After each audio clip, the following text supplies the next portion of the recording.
വിഠല ലക്ഷ്മീ നാരായണ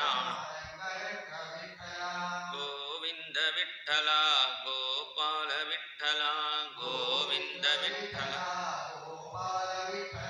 ശ്രീരംഗ വിഠല പാണ്ഡുരംഗ വിഠല ശ്രീരംഗ വിഠല പാണ്ഡുരംഗ बोलो नारायण जय जय विठ्ठल बोलो जय जय विठ्ठल जय जय विठ्ठल जय जय विठ्ठल सर्वत्र गोविंद नाम संकीर्तനം गोविंद गोविंद രണ്ടാമത്തെ സ്കന്ധം സുഖാചാര്യൻ ആദ്യം പരീക്ഷത്തിൻ്റെ ചോദ്യം അഭിനന്ദനം ചെയ്തുകൊണ്ട് തുടങ്ങുന്നു.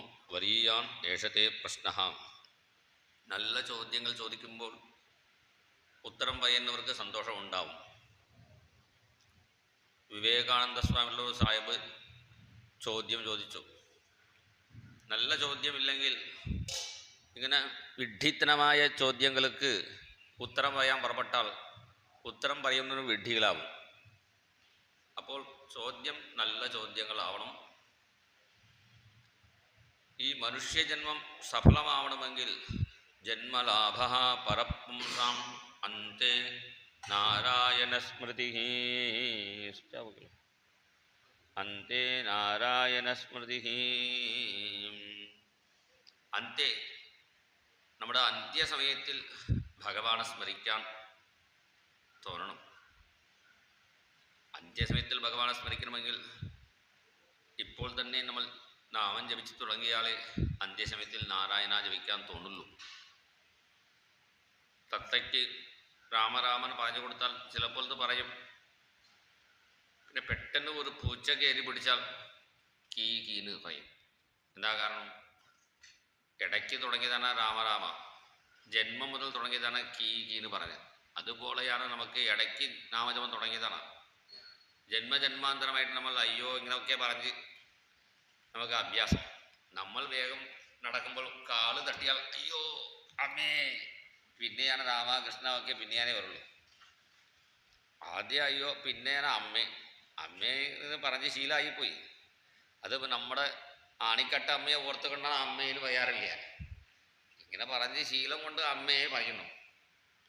അങ്ങനെ പറഞ്ഞാലും കുഴപ്പമില്ല, അമ്മേന്ന് പറഞ്ഞാലും അമ്മ അത് കണക്കാക്കി നമ്മൾ അനുഗ്രഹിക്കും. അങ്ങനെ നമുക്ക് നാമം ജപിക്കാൻ തോന്നണം. അതിന് ഭഗവാനെ ധ്യാനിക്കാൻ ശ്രമിക്കണം. ഇവിടെ അഷ്ടാംഗയോഗം ഉപദേശിക്കുന്നു. ഭഗവാന്റെ വിരാട് സ്വരൂപം ഈ ലോകത്തിനെ കാണുമ്പോൾ തന്നെ ഭഗവാനായിട്ട് കാണണം. അതാണ് ഇവിടെ ഉപദേശിക്കുന്നു. പാതാളമേതസ്യ ഹി പാദമൂലം.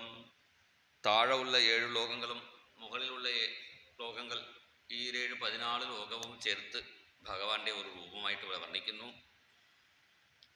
പിന്നെ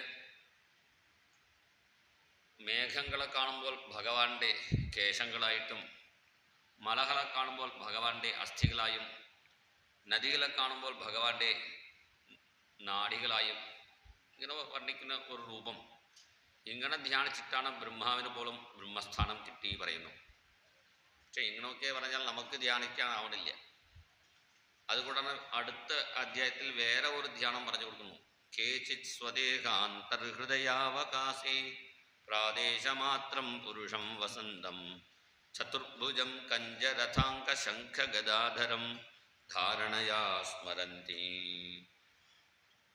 ചില ആളുകൾ കാട്ടിൽ പോയിരുന്ന് ഭഗവാന്റെ ചതുർഭുജ രൂപം ചതുർഭുജ ശംഖചക്ര കഥാപത്മധാരിയായിട്ട് ഭഗവാന്റെ രൂപം ധ്യാനിക്കുന്നു.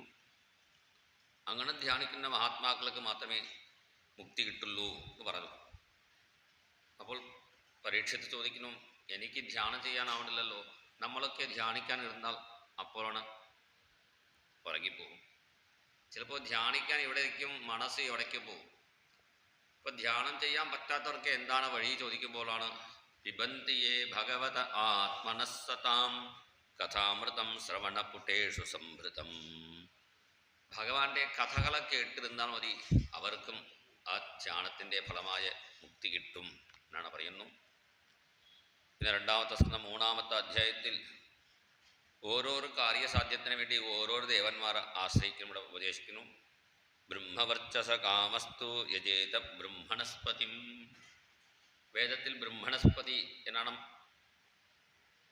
മഹാഗണപതിയെ കുറിച്ച് പറയുന്നു. ഗണാനാം ത്വാ ഗണപതിം. ഈ മന്ത്രം മഹാഗണപതിയുടെ ധ്യാനമായിട്ട് നമ്മൾ പറയുന്നു. പക്ഷേ ബ്രഹ്മണാം ബ്രഹ്മണസ്പതി ആണശൃണ്വൻ എന്നാണ് അവിടെ ബ്രഹ്മണസ്പതിയായിട്ട് പറയുന്നു. ബ്രഹ്മണസ്പതി പറഞ്ഞാൽ ബ്രഹ്മവർച്ചസ്, നല്ല ബ്രഹ്മചര്യം, നല്ല ബ്രഹ്മണ്യം, നല്ല തേജസ് ഉണ്ടാവണമെങ്കിൽ മഹാഗണപതിയെ വന്ദിക്കണം. ഇന്ദ്രം ഇന്ദ്രിയ കാമസ്തു. ഓരോരോ ഇന്ദ്രിയങ്ങൾക്ക് ശക്തി കിട്ടണമെങ്കിൽ ഇന്ദ്രനെ ഭജിക്കണം. പ്രജാകാമ. സന്താനം വേണ്ടവർ പ്രജാപതികളായി ഉള്ള മഹാത്മാക്കളെ കശ്യപൻ മുതലായവരെ ഭജിക്കണം. ദേവീം മായാന്തു ശ്രീകാമ. മഹാലക്ഷ്മിയെ ദേവിയെ ഭജിച്ചാൽ നമുക്ക് ധനം കിട്ടും. തേജസ് കാമോ വിഭാവസം. നല്ല ശരീരത്തിൽ നല്ല തേജസ് ഉണ്ടാവണമെങ്കിൽ അഗ്നിയെയോ അല്ലെങ്കിൽ സൂര്യഭഗവാനെ ഭജിക്കണം. വസുകാമോ വസൂൻ രുദ്രാന്. വസു ധനം അങ്ങനെ വേണ്ടവർ വസുക്കളിന് അഷ്ടവസുക്കളെ ഭജിക്കണം. നല്ല ശക്തി വേണ്ടവർ രുദ്രന്മാരെ ഭജിക്കണം. അന്നം മുതലായ ആഗ്രഹിക്കുന്നവർ അതിഥി ദേവിയെ ഭജിക്കണം.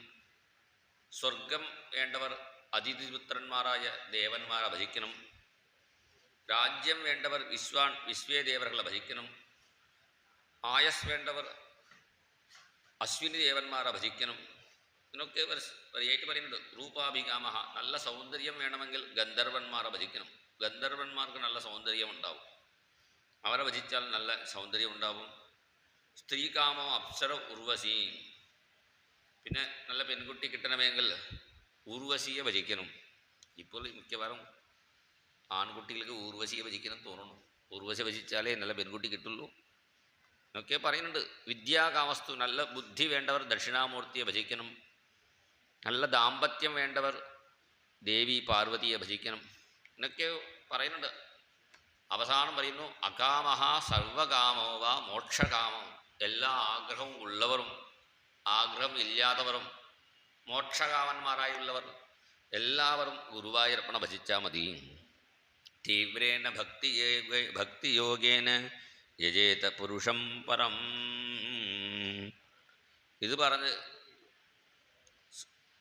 സൂതപൗരാണികൻ നിർത്തിയപ്പോൾ ശൗനകാദി ഋഷീശ്വരന്മാർ പറയുന്നു, ഈ ഇന്ദ്രിയങ്ങളൊക്കെ ഭഗവാനെ ഭജിക്കാൻ കൊടുത്തതാണ്. ഭഗവാന്റെ കഥകൾ കേൾക്കാതെ ഈ ചെവികളൊക്കെ മറപ്പൊത്തു പോലെയാണ്. ബിലേപത ഉരുക്രമ വിക്രമാന്യേ ന ശൃണ്വത കർണപുടേ നരസ്യേ ജിഹ്വാസതി ദാർദരികേ വസൂത നചോപഗായതി ഉരുഗായ ഗാഥാ. ഭഗവാന്റെ നാമം ജപിക്കാതെ നാവുകളൊക്കെ തവളയുടെ നാക്ക് പോലെയാണ്. തവള രാത്രി മുഴുവനും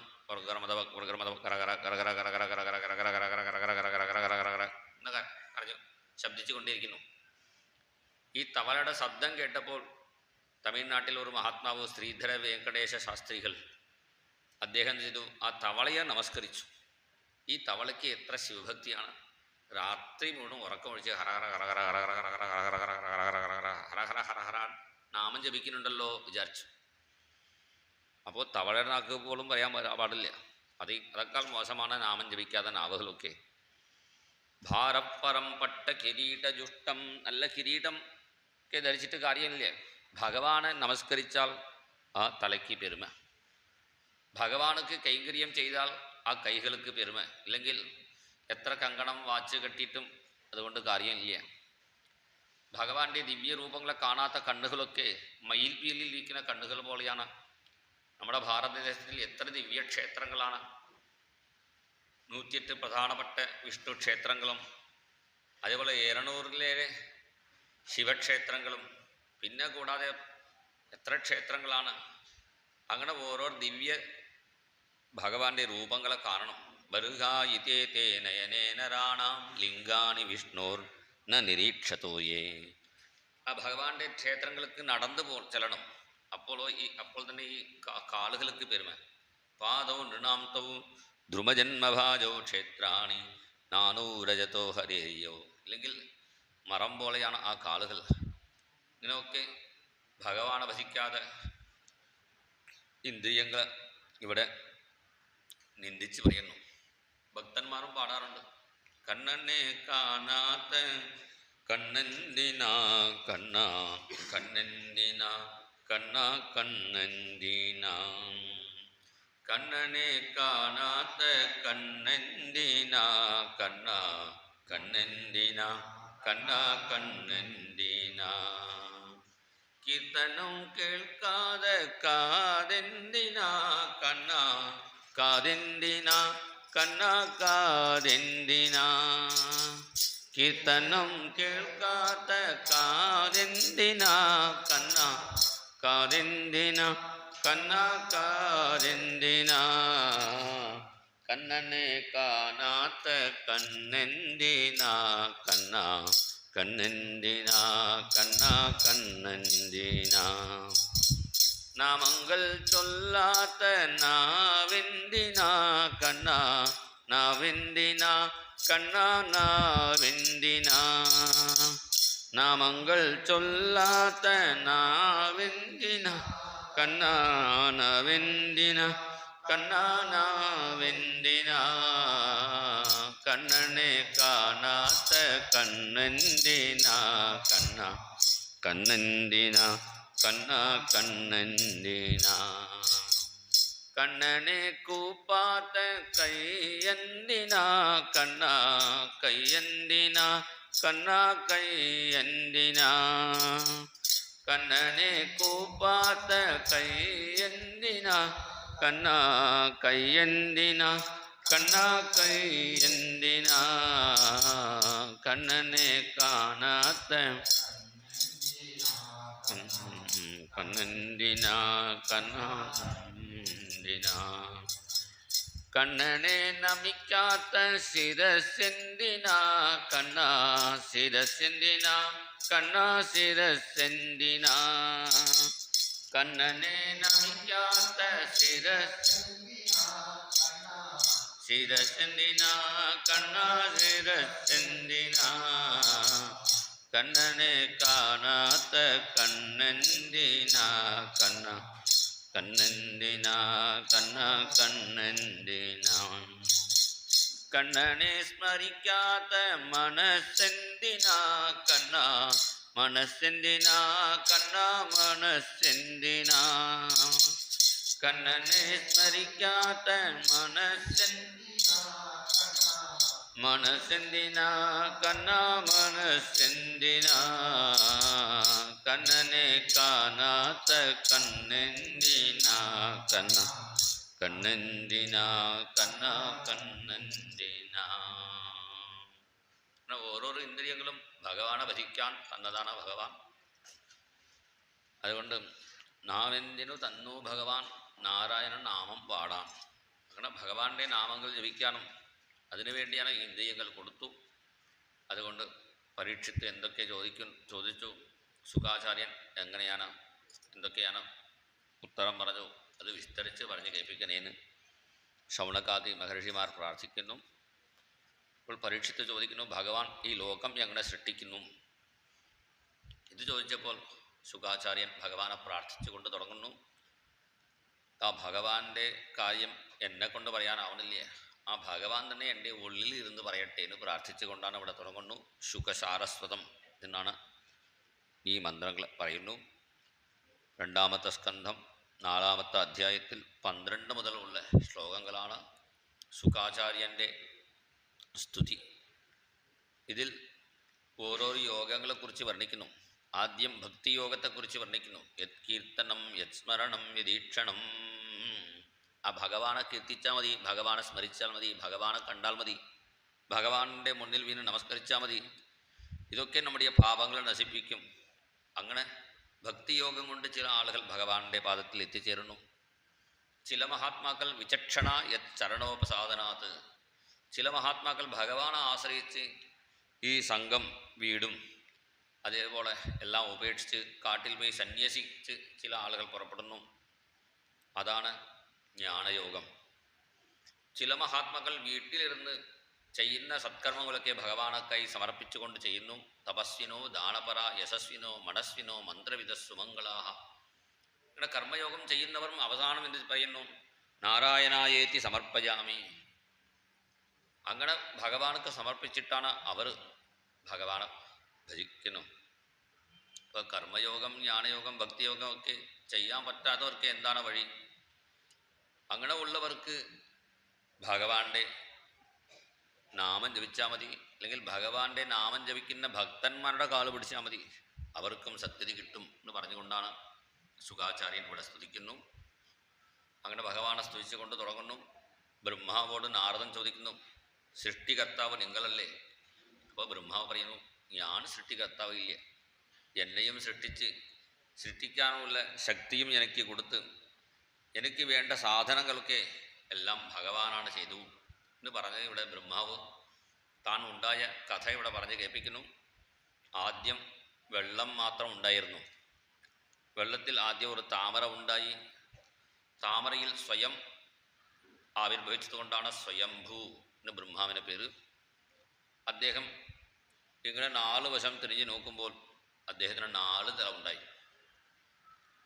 തനിക്ക് ആധാരം ഈ താമര എവിടെ നിന്നാണ് പുറപ്പെടുന്നു അന്വേഷിക്കാൻ വേണ്ടി താമരയുടെ വഴി കൂടി അദ്ദേഹം കുറേ കാലം തഥ സകല നാളിക വിവര മാർഗഗോ മാർഗയന്. താമരയുടെ ഉള്ളിൽ ഒരു ചെറിയ ദ്വാരം ഉണ്ടാവും. അതിൻ്റെ ഉള്ളിലൂടെ അദ്ദേഹം കുറേ കാലം അന്വേഷിച്ചു. പുറത്ത് ഈ താമര എവിടെ നിന്നാണ് ഉണ്ടാവുന്നു അതിൻ്റെ പിടി കിട്ടുന്നില്ലേ. വീണ്ടും താമരയുടെ മുകളിൽ കയറിയിരുന്നപ്പോൾ ഒരു ശബ്ദം കേട്ടു. തപതപേത്യേവം ഹി വൈഗായസീം വാണീമേനമശിസ്രവസ്തുതി സുഖാം കുറുവന്ന് തപപ്രേരണാം. തപസ് ചെയ്യൂ. തപസ്സു പറഞ്ഞാൽ തപ ആലോചന, കണ്ണടച്ച് ധ്യാനിക്കൂ എന്നാണ് അർത്ഥം. അദ്ദേഹം കണ്ണടച്ച് ധ്യാനിച്ചപ്പോൾ അദ്ദേഹത്തിൻ്റെ ഹൃദയത്തിൽ ഭഗവാന്റെ ദിവ്യ വൈകുണ്ഠ ദർശനം കിട്ടി. ആ ഭഗവാന്റെ ദിവ്യരൂപവും കാണാൻ സാധിച്ചു. ആ ഭഗവാന്റെ കാൽക്കളിൽ വീണ് നമസ്കരിച്ചു ബ്രഹ്മാവും. അപ്പോൾ ബ്രഹ്മാവോട് സൃഷ്ടിക്കണം പറഞ്ഞു ഭഗവാൻ. ബ്രഹ്മാവ് പറഞ്ഞു, സൃഷ്ടിക്കാൻ പുറപ്പെട്ടാൽ എനിക്ക് അഹങ്കാരം ഉണ്ടാവുള്ളൂ. അപ്പോൾ പറയുന്നു ഭഗവാൻ, എല്ലാം ഞാൻ ചെയ്യുന്നു വിചാരിക്കുമ്പോഴാണ് ബുദ്ധിമുട്ട് ഉണ്ടാവുന്നു. എല്ലാം ഭഗവാന്റെ കാരുണ്യം കൊണ്ടാണ് നടക്കുന്നു. അങ്ങനെ വിചാരിച്ചാൽ നമുക്ക് ഒരു ബുദ്ധിമുട്ടും ഉണ്ടാവില്ല. അങ്ങനെ അഹങ്കരിക്കുമ്പോഴാണ് നമുക്ക് ഇങ്ങനെ ബുദ്ധിമുട്ടൊക്കെ ഉണ്ടാവുന്നു എന്ന് പറഞ്ഞ് ബ്രഹ്മാവിന് 4 ശ്ലോകത്തിൽ ഭഗവാൻ ഉപദേശം കൊടുക്കുന്നു.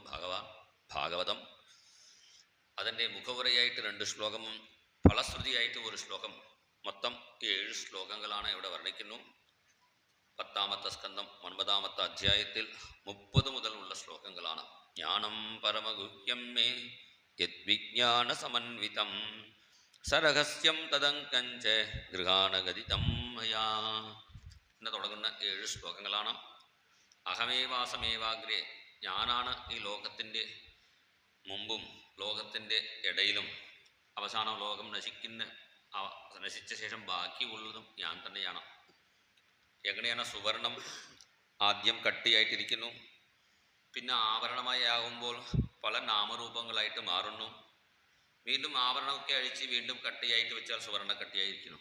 അതുപോലെയാണ് ഭഗവാൻ.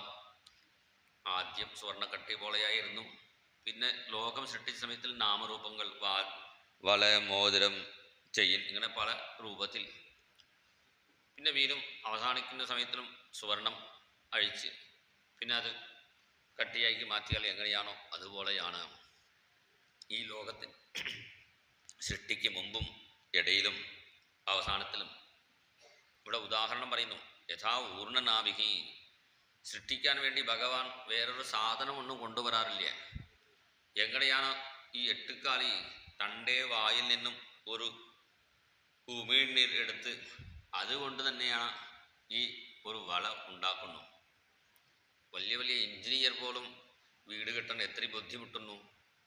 ഈ 8 കാലി നമ്മുടെ വീട്ടിൽ ഒരു ചെറിയ സ്ഥലം ഉണ്ടായാൽ മതി, അങ്ങനെ 4 പില്ലർ പോലെ 4 ഇത് വച്ച് പിന്നെ ജാമിൻട്രി ബോക്സ് പോലും ഇല്ലാതെ കൃത്യമായിട്ട് റൗണ്ടായിട്ട് എത്ര ബുദ്ധിശാലിയായിട്ട് ഭഗവാന്റെ കാര്യം എളുപ്പത്തിൽ നമുക്ക് കാണിച്ചു തരണം. ഈ 8 കാലി ഇങ്ങനെ ഒരു വല ഉണ്ടാക്കുന്നു. അതിനുവേണ്ടി കടയിൽ വലിയ നൂലും ഒന്നും വാങ്ങാറില്ല. സ്വന്തം വയലിൽ നിന്ന് നൂലും ഉണ്ടാക്കി അതിൻ്റെ ഇടയിൽ ഇങ്ങനെ ഊഞ്ഞാലാടിക്കൊണ്ടിരിക്കും. ഇടയ്ക്ക് ഈച്ച എന്തെങ്കിലും പ്രാണികൾ ഉണ്ടാകും, അത് പിടിച്ച് കഴിക്കും. ഇനി വേണ്ട, ഇവിടെ വേണ്ട, കാരണം ഇവിടെ ഒരാളും ഒന്നും ക്ലീൻ ചെയ്യുന്നില്ലല്ലോ, നമുക്ക് വേറെ വീട്ടിലേക്ക് പോകാൻ പറഞ്ഞ് അത് എങ്ങനെ അത് വെളിയിൽ നിന്ന് വായിൽ നിന്നും ഈ നൂല് ഉണ്ടാക്കിയോ അതേപോലെ തന്നെ വീണ്ടും തിരിച്ച് അത് ഉള്ളിലേക്ക് വലിക്കും, പുറപ്പെട്ടിട്ടുള്ളൂ. ഇതാണ് ഭഗവാന്റെ സൃഷ്ടികാര്യം. ഭഗവാൻ സ്വന്തം ശക്തി മൂലം ഈ ലോകത്തെ സൃഷ്ടിക്കുന്നു, പിന്നെ അതിൻ്റെ ഇടയിൽ ഇരിക്കുന്നു. ആരെങ്കിലും പ്രാണികൾ പറയുന്നത് പോലെ ഭക്തന്മാർ ആരെങ്കിലും അവരെ പിടിക്കുന്നു, സ്വീകരിക്കുന്നു. നീ വേണ്ട പറഞ്ഞാൽ വീണ്ടും തന്നെ ഇല്ലാതാക്കുന്നു. അതുപോലെയാണ് ഭഗവാൻ ഈ ലോകത്തിൻ്റെ സൃഷ്ടിസ്ഥിതി സംഹാരം ചെയ്യുന്നു. ഈ ഭഗവാനെ മറയ്ക്കുന്നതാണ് മായ. ഹൃദയർത്ഥം യത് പ്രതീയേത്. ആ മായ നീങ്ങണമെങ്കിൽ ആ ഗുരുനാഥനെ ആശ്രയിക്കണം. അതാണ് അമ്പലത്തിൽ നമ്മൾ സന്ധ്യാസമയത്തിൽ തൊഴാൻ വരുമ്പോൾ അവിടെ ആദ്യം എന്താ കതവ് അടച്ചിരിക്കുന്നു. കതവ് അടച്ചിരിക്കുന്നു പറഞ്ഞാൽ എന്താ അർത്ഥം? അവിടെയാണ് മായയാവുന്ന കതവാണ്. കുറച്ചു നേരം ഉള്ളിൽ മണിയുടെ ശബ്ദം കേൾക്കുന്നുണ്ട്. ആ മണിയുടെ ശബ്ദമാണ് ഓം പ്രണവം രാമ രാമ, ഭഗവാന്റെ നാമജപമാണ്. പിന്നെ ജ്ഞാനദീപേന കർപ്പൂരമാകുന്ന ജ്ഞാനദീപം കൊളുത്തുമ്പോൾ കതവ് തുറക്കുന്നു. നമ്മളായിട്ട് കഥ തുറക്കാൻ പാടില്ലേ, ആ നമ്പൂതിരി തന്നെ തുറക്കണം. അതുപോലെ ആചാര്യൻ മായയാകുന്ന കതവ് തുറന്ന് ജ്ഞാനദീപം കൊണ്ട് കാണിക്കുമ്പോൾ മാത്രമേ ഭഗവാനെ കാണാൻ സാധിക്കുള്ളൂ എന്നാണ് ഇവിടെ ചുരുക്കി ഈ സപ്തശ്ലോകിയുടെ ഒരു മാഹാത്മ്യം പറയുന്നു. അതിനുശേഷം ഭാഗവതത്തിൻ്റെ 10 ലക്ഷണങ്ങൾ പറഞ്ഞുകൊണ്ടാണ് രണ്ടാമത്തെ സ്കന്ധം സമർപ്പിക്കുന്നു.